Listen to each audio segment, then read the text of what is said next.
Peter was determined and a dynamic dude, occasionally a daredevil. He was dedicated and driven, but a super crappy driver. He wrapped up tickets and fender benders galore, and one time managed to roll Jimmy Lambert's Jeep down the embankment of a Baskin-Robbins parking lot. Apparently, Pedro hadn't run into enough medians to improve his reaction time. But regardless of his track record, being with Brother Pedro was an adventure. He was worth the risk. He was good for the soul. He was good for the mind. Peter was the real deal. He was resilient and robust. Pedro was a sweetheart with a little spice and a remarkable resourcefulness. You may have heard about Peter's nocturnal escapades, whether cruising the streets of San Diego or firing off emails with gorilla emojis at ungodly hours. But little did I know, his skill set extended to breaking and entry. Like the one time when he managed to evade security in the ICU at 4 a.m., all to cuddle up on his newborn nephew, fittingly also named Peter, before his own dad even had the chance. Oh, Peter had an open door policy. He was an outside-the-box thinker with a contagious dose of optimism. Brother Pedro was even optimistic about his singing ability. After putting the hurt on every Rolling Stones song, Pedro decided to unleash his talent in public with his first cover, Shout, by Tears for Fears. Imagine one night in the late 80s, Mom, Dad, some neighbors, friends, including a priest, returned home to screeching and loud music coming from the backyard. Seemed like the party was in full swing, but on closer inspection, we discovered the source. Just Brother Pedro, and his treasured boombox, wielding his tennis racket like a rock star, belting out the lyrics to Shout at the top of his lungs. And that began the era of random phone calls at all hours of the day from Brother Pedro, driving around town, working on his reaction time, living his best car karaoke life. I just hear the radio blaring, and Pedro emphatically singing, Shout, shout, let it all out. These are the things I can do without. Come on, I'm talking to you. Come on.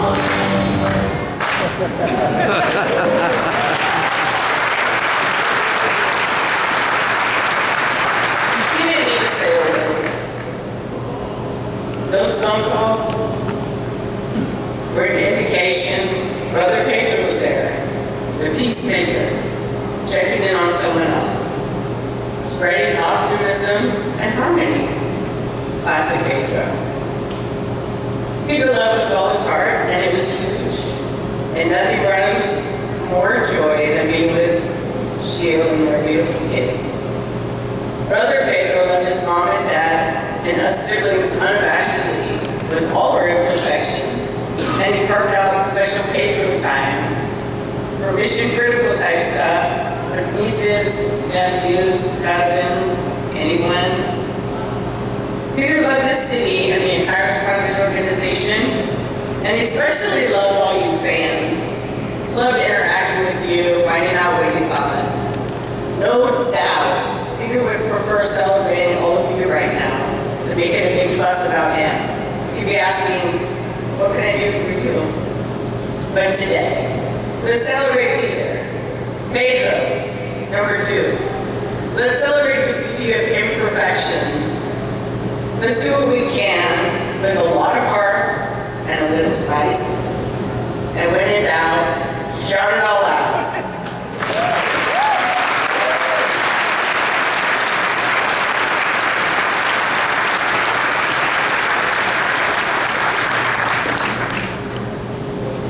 Ken Kawachi, our head of ballpark ops, has been sending us weather forecast the last few days. It was supposed to rain starting at about noon. I think the new baseball got up in heaven. His friends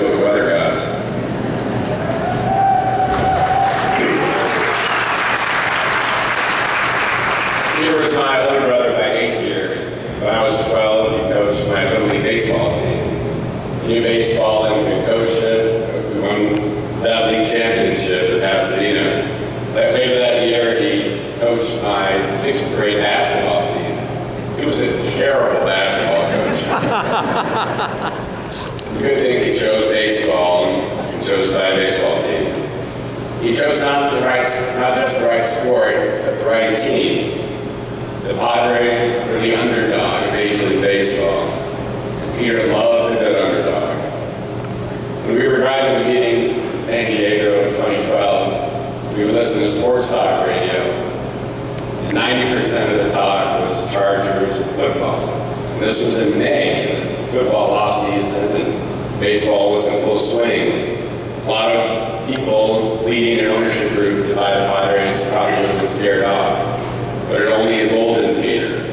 He had faith that he could raise up the underdog, that he could change the culture of the ball club, and change the sports culture of a community.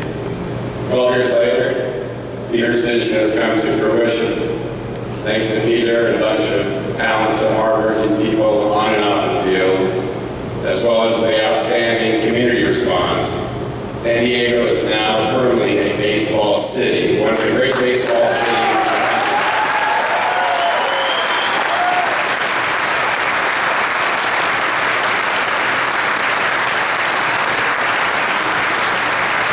When my wife and I found out we were going to have a baby, Peter was the first person I told and trusted in strict confidence. That same afternoon, Peter and I and others were in a meeting. I excused myself early for a doctor's appointment. As I walked out, Peter said, "Good luck with Josie's ultrasound."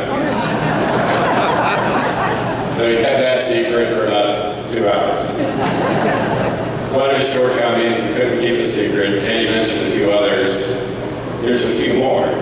He was generally overmatched by technology. He was colorblind and had a, let's say, curious wardrobe. He could be absent-minded. None of this bothered him. In fact, he embraced his imperfections, and he reminded us of ours to keep our feet on the ground. He didn't like perfect. He liked disruption. He could be an agent of chaos. In his younger days, he would TP houses, including ours, at the young age of 62, just about a year ago.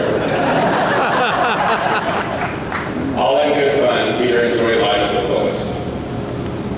When our father passed away in 2006, Peter went above and beyond for our mom, who had just lost her husband of 48 years.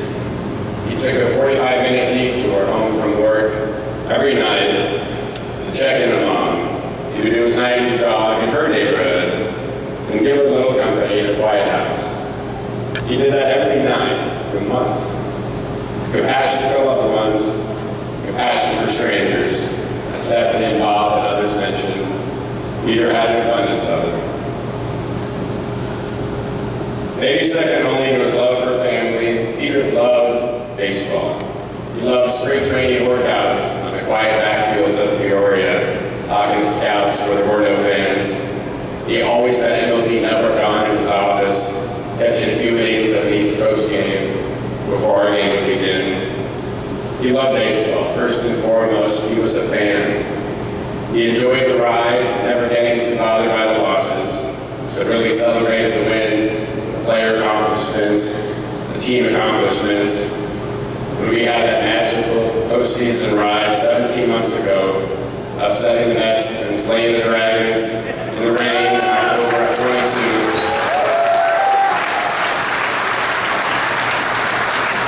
The sheer joy on his face in that seventh inning rally and after the game is something I'll remember forever.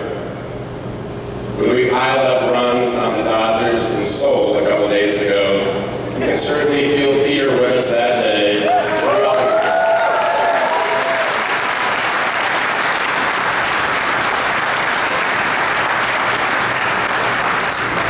Getting to work with Peter here the last 11 years, my single biggest takeaway from Peter is how he eliminated clutter from his life and focused on the important things, Jill and the kids always number one. He prioritized the people with him, never rushing conversations, setting technology aside in order to savor the moment. When he was watching batting practice or taking a lap around the ballpark, he carried a baseball